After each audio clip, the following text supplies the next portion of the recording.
Hey, everybody, and welcome to another episode of the Sell More Book Show, episode 573.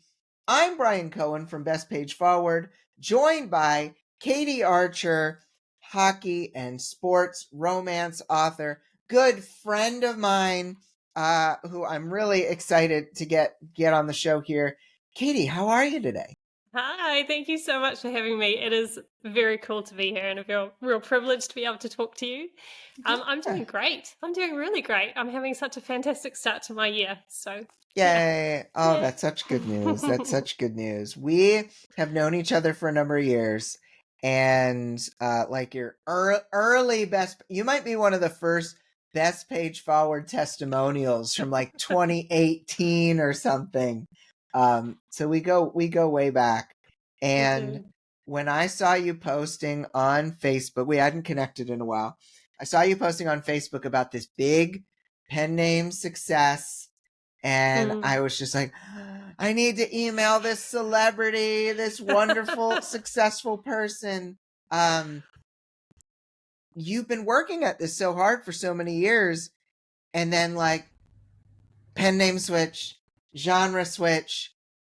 You really focused on the writing to market, and lo and behold, 10 plus years after you started, you have this amazing success. Like how did you, like, when did you know that, oh, yep, this hockey romance is finally what I was supposed to be writing?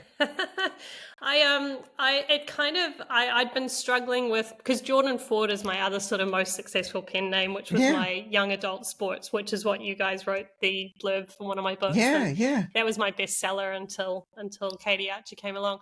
So I had been really struggling trying to figure out how to not give up my business, because it was Yeah. running. I think in 2021 I actually ran at a loss, but I still wasn't willing to give up.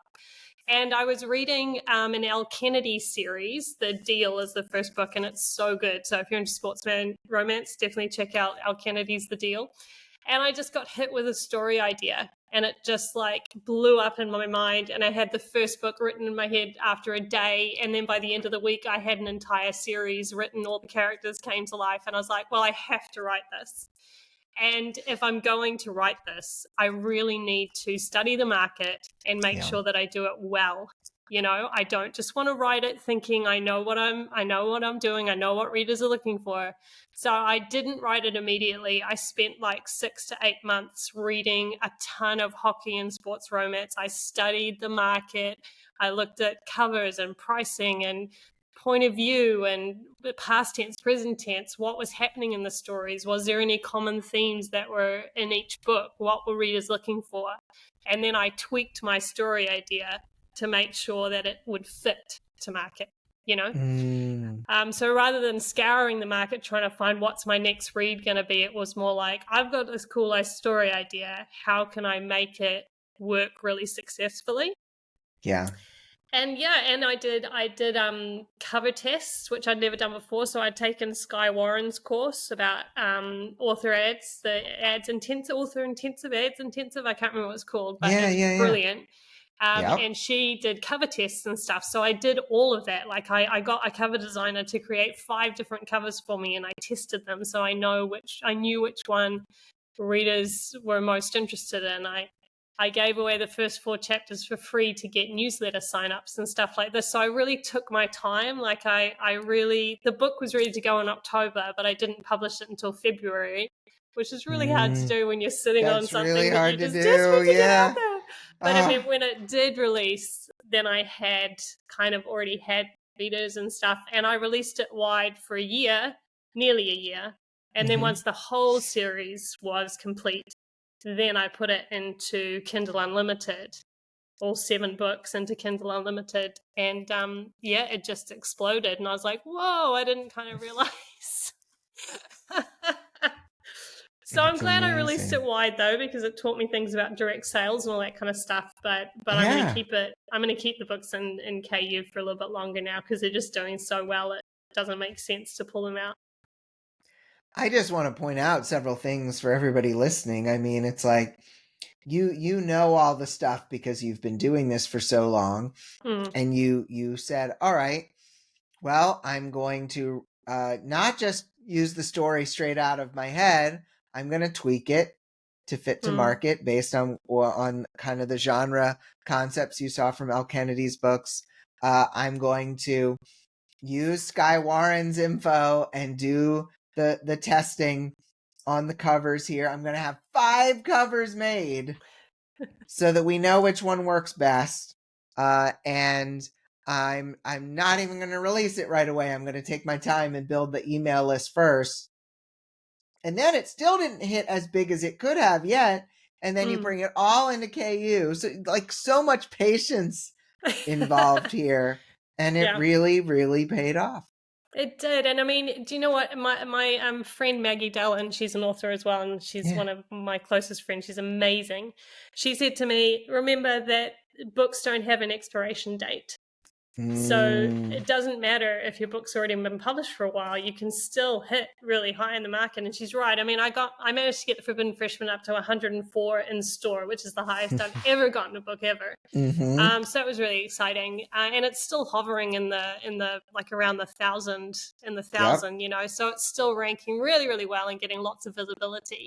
And it just makes me realize that, yeah, actually, you're right. Like, you don't have to have all this. I know that release month is good, right? Like Amazon does give you a bit of a boost, but it's not the be and end all. Like I think a lot of authors I used to anyway, put so much pressure on myself. And if that first month didn't go well, I was gutted, and, you know, and it's like, actually, it's okay. Like, maybe you should wait until 3 or 4 books are out in the series, and then you can start putting big money into the first book, because then you've got that immediate read through, you know, things like that I think sometimes new authors, well, not even new authors, I think authors can get caught up with this, like, if it's not good in the first 4 weeks, I'm done, which isn't actually true. Right. Great lessons here. We're going to talk more about this throughout this episode. I'm really excited. But yeah, let's so previous week's question, I'm going to ask this one to you too, Katy. So what was the last ad that sold you had to buy after you saw the ad, and why? Ann Bennett said, David Viergutz's Scare Mail. This man showed up on all my podcasts last fall discussing his process, drawing me in, including he was on Sell More Book Show.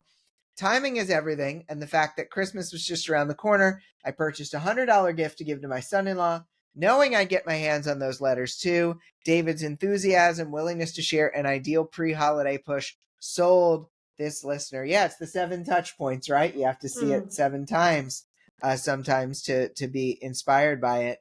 So, Katy, what was an ad that sold you? You saw it. It doesn't have to be a book, but you saw it and it was like, yep, I'm going to buy this thing.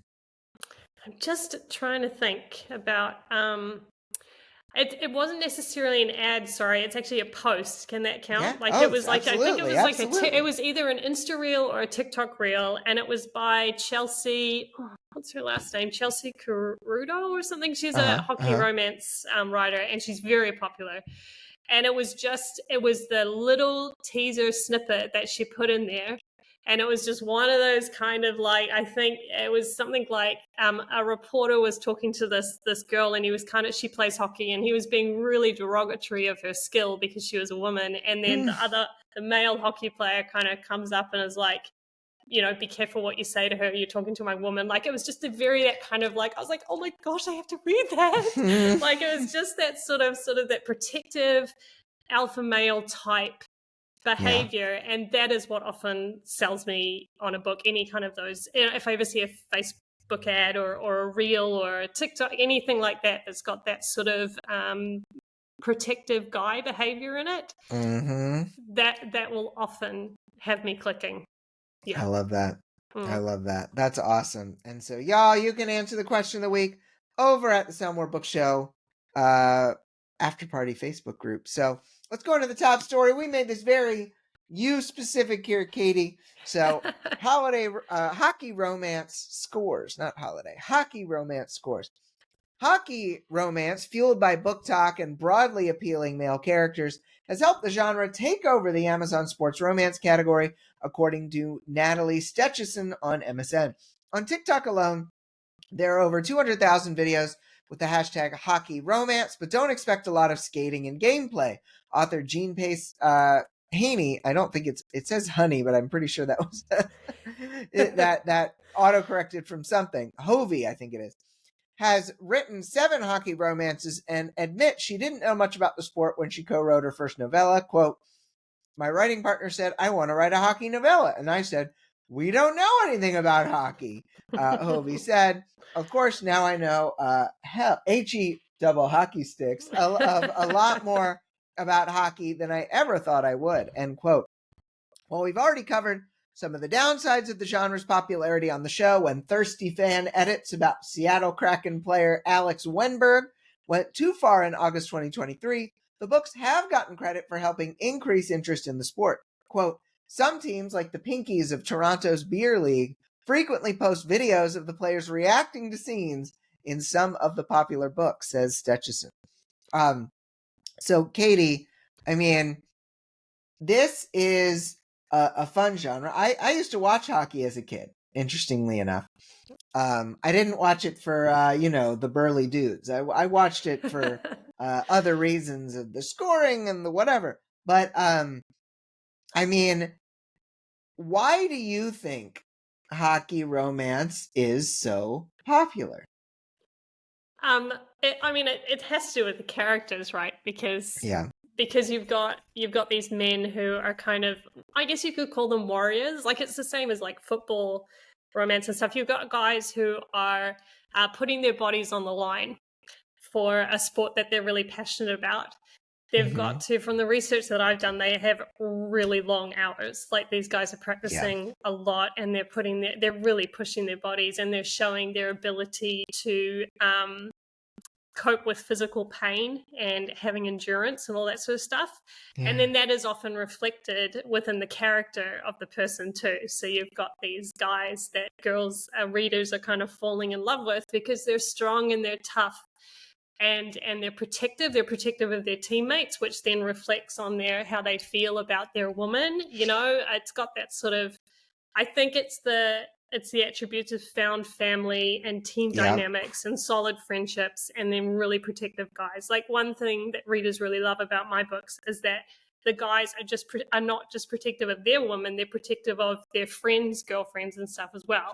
So if one girl's in trouble, all of them are showing up to help out. It's not just like, it's that sort of thing. And then it's also the camaraderie and the jokes and the funny moments between the players and the way they talk to each other and insult each other, all in good nature. But it's all that kind of stuff. It's that sort of manly kind of stuff.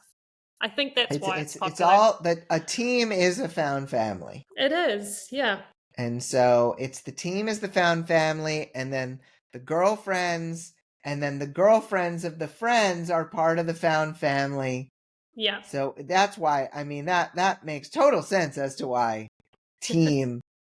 Also, maybe this is one of the situations with hockey versus something like football. In American football, there's 60 or so players on the team. In hockey, usually it's closer to 15 to 20. And so it's a little less, maybe a little fewer people to keep track of to a certain extent. True. But yeah, I mean, so you obviously get it as to why this genre is so popular. But going into these hot potatoes of wisdom questions, how did you decide on it? Like, obviously, you read the L. Kennedy, but it was like you probably were reading other books at the time. You were probably like still looking, well, what's the one that's gonna be the fun next story to write? Like, how did you say, no, this is the one?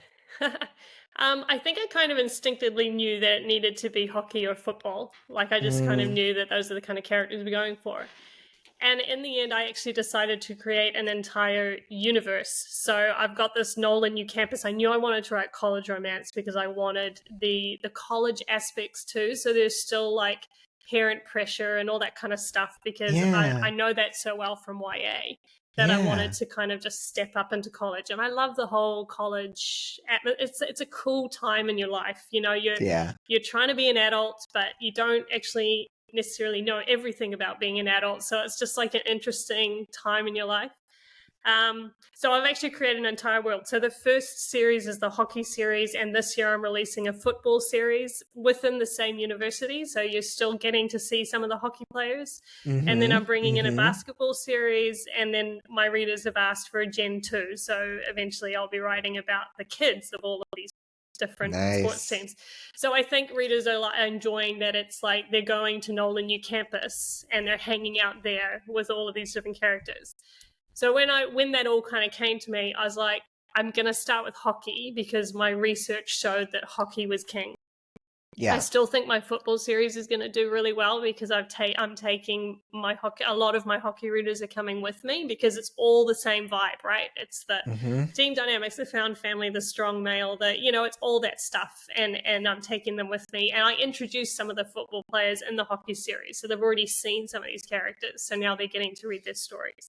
So, but I just knew that I needed to start with hockey. And, hockey's great. I mean, we don't actually have very good access to ice hockey in New Zealand because it's not one of our national sports. We're all about rugby and cricket over here. Yeah. But I've always loved hockey. I remember in high school, there was a boy in my class who he wasn't American. I think he was like from Norway or Sweden or something. Yeah, but he was really hockey obsessed. And I ended up betting him because I got into the Stanley Cup final that one particular year. And I bet him that the Canucks could beat the New York team? Rangers. And we had a $2 bet going, and I unfortunately lost in the fifth game. The Rangers bet the Canucks, but it was 5 games, You won in the end, though. I feel like you won in the end. You got more money from hockey than he ever did. Yes, true. And one of the best sports games I've ever been to was a hockey game when I was in Canada back in 2006. Our friend took us to a hockey game, and it was so cool. So I do think it's a great sport. It's so fast and intense, and it's really fun. And I do actually have some hockey scenes in each of my books. I kind of feel like it's a hockey romance, so I better throw in 1 or 2 hockey scenes. Yeah, so you've gone above and beyond. You've gone above and beyond. You've got a question here for me. Right. Yeah. Sorry, you just No, it's okay. You were in the zone. Okay, I was in the zone. So, what would it take for you to feel comfortable writing in a genre you didn't know much about? I mean, I feel like as a former improv comedian, I've played characters. I had no idea really what they were doing. I kind of making it up as I go along. I love that kind of thing. I love inhabiting those kind of characters. And so to have actually a little bit of time to read in that genre and read some of the reviews and play around with it, I feel like it's definitely something I could do. So I don't think it would necessarily take much, but I would love to slow play it like you did. You took your time, you tweaked the story in mind, you made sure that you got the beats right, the tropes right. I mean, to do it well, I feel like you definitely need to do that. And I don't write as much fiction anymore, but I do think I would absolutely need to think kind of from the character perspective, because that's what readers read stories for, is for the characters. 100%. Yeah. Absolutely. So we've got our funny moment coming up, Katy. I know I built everybody up for this, and everybody feels exactly the same way, which is why it's so great. So we just need a lightning sound to take us into the lightning round. Okay. Ready? Okay, I'm ready. Ooh, I love it. That's good? Perfect. It reminded me of one time when I saw a transformer exploding. It gave me that feeling. So, I mean, we talked about some of these aspects, team and found family and whatnot. But, currently, like here, 2025, why do you think sports romances are so popular right now compared to maybe even a few years ago? Why are people looking for these things even more now? To be honest, I think sports romance has always been really popular. Like when I started writing YA, I wrote football romance series, a hockey Yep. romance series, a baseball romance series, and they all did so well. But it was in YA, and I'm just kind of wondering if the YA readers have kind of grown up a bit now, and they want something a bit hotter and steamier. They're ready for the next step, and they've kind of, and so sports romance is kind of shifting from YA up into new adult. Yeah. I mean, I don't know whether that theory is correct or not, but I just think that all those elements, like we were talking about before, are really popular. And I think also it's just the whole, if you feed something, it gets bigger, right? So Yeah. at the moment, everyone's talking about these books, and so everyone wants to jump on that train, and so it's just kind of gaining momentum, which is great for the people who are writing in the genre. I mean, I don't know if you've read the Chloe Walsh books. You might not have, but Chloe I have Walsh, not, but yeah. oh my goodness, they are so good. Best books I've read last year, like 100%. They were so good, and that's all I see in my feed at the moment, and that's rugby romance. So that's still sports romance, but I think people are just really attracted to, one, the way she writes, and that she's dealing with really hard-hitting issues, you know, like it's like abuse and well, not it's like a violent father, so it's domestic abuse and that kind of, like, it's just really raw.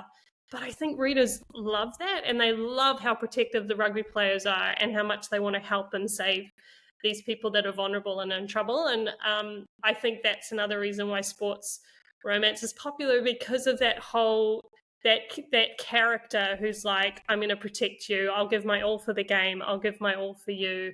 It's a no-brainer. And I think readers just love that sort of, and I think that's what you find in sports romance. You find those type of men in sports romance. Yeah. And I mean, so in a way, you were early. You were just early. I mean, you sold plenty of copies of the YA, but you were early. You needed those kids to have money. And then they all bought from you later. Yeah, that's right. Maybe it all that's worked how it out. went. It all worked out. You have a question for me? Yes, I do. How important is writing in series when it comes to romances? Look, I've seen authors have success with standalones. Absolutely. I've seen authors have success with standalones. But Katy's even brought it up. The hockey team goes to the same college that the football team will go to. That'll go to the same as the basketball team.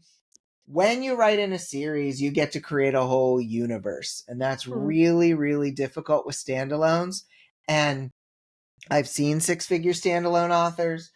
We've had Alessandra Torre on the show. She writes great standalones. But look, I'm all about increasing your percentage chances of success.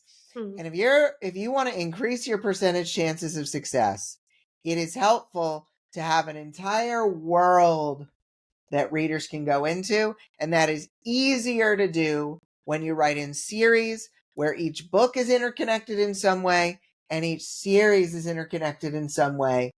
If you're really successful with one, it can get people to the other ones.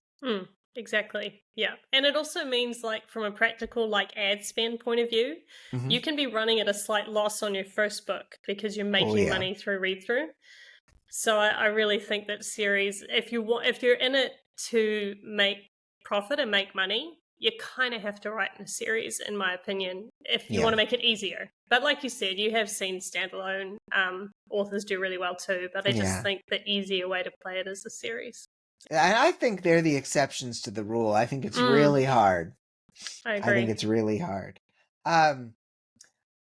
I've been waiting to ask this question since we emailed, really. Like, what do you feel like you learned with the many books you wrote before the hockey romance, the college hockey romance, that were still successful but less commercially successful than the Nolan U?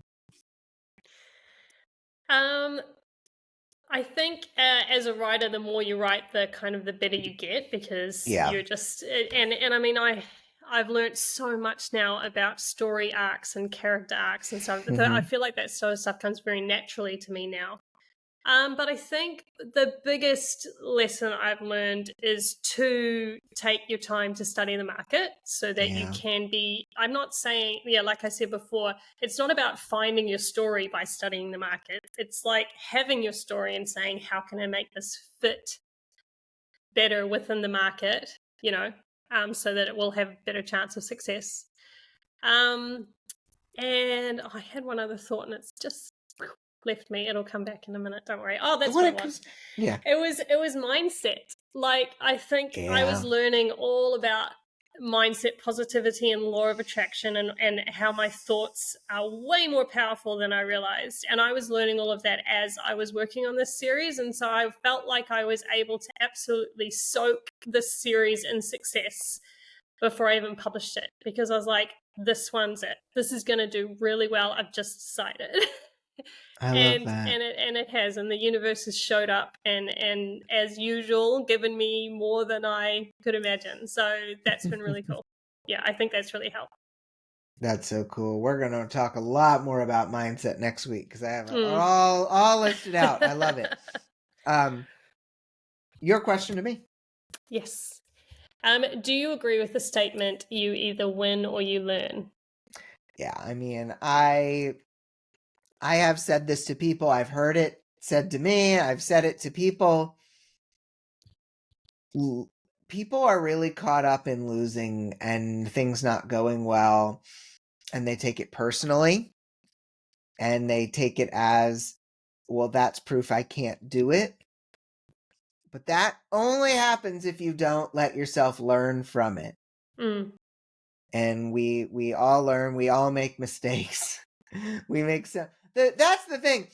I think people, especially those who are like very hyper vigilant, are like, oh, well, the people who are super successful, they don't make mistakes anymore. And that's like, no, make mistakes all the time. And sometimes the mistakes are even like bigger and scarier. And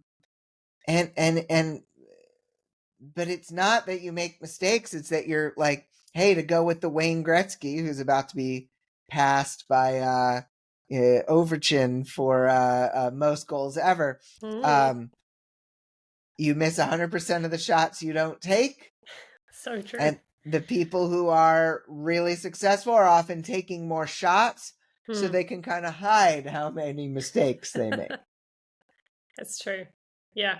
I was watching listening to a Steve Bartlett podcast, and he was talking about how failure is actually really a wonderful, amazing thing. And it's, Yeah. if we don't fail, we never learn. And if we never learn, we never grow. So we want failure. We want those mistakes. We want to be experimenting all the time so that we can be making improvements. And that really helped me with my fear of failure. And I've started to embrace it, you know? I love it. Yeah. How many failures can we get today? Let's Yeah, rack them up. Let's rack them up.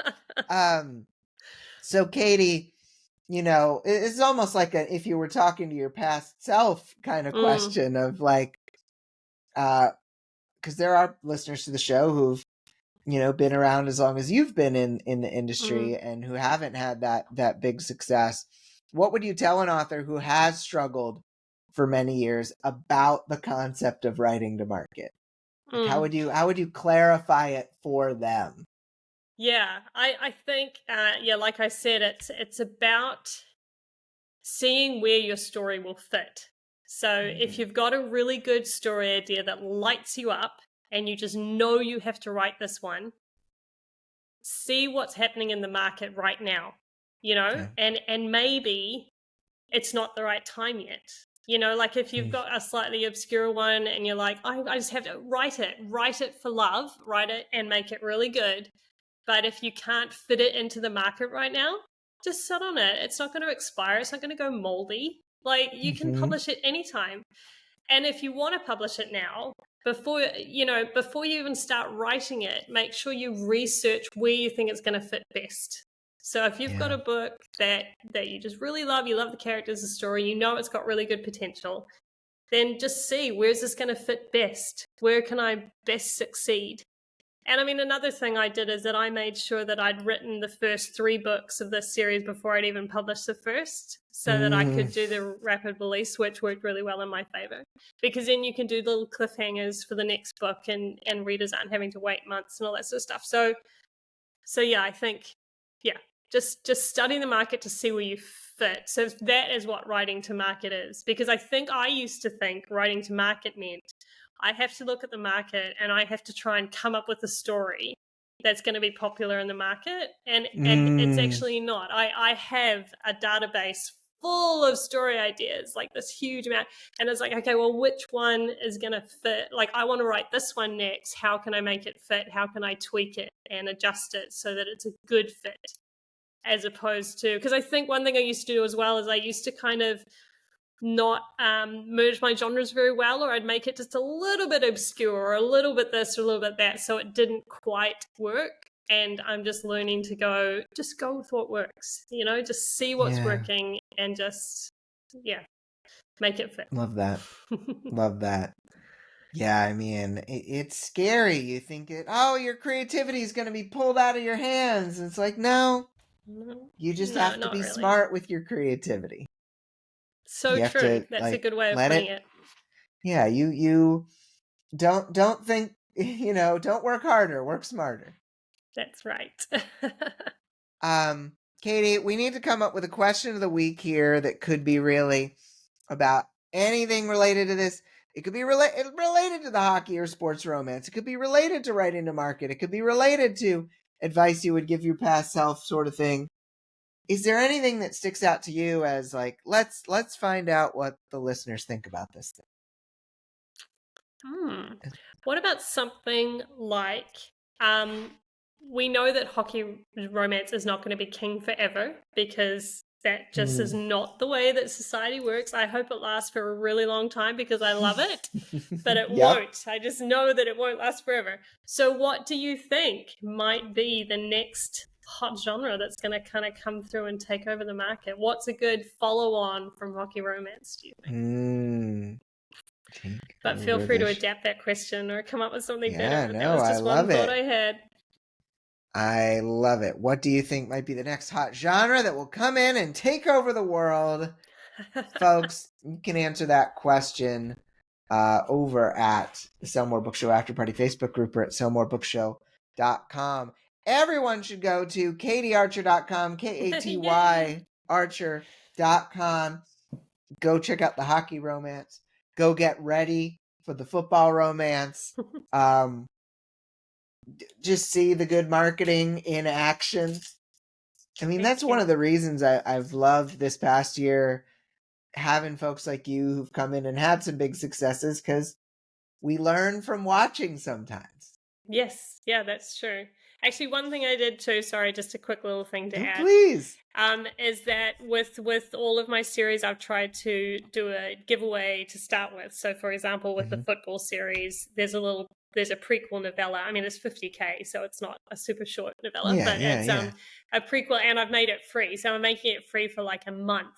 So it just it's like a risk-free, am I going to like the series?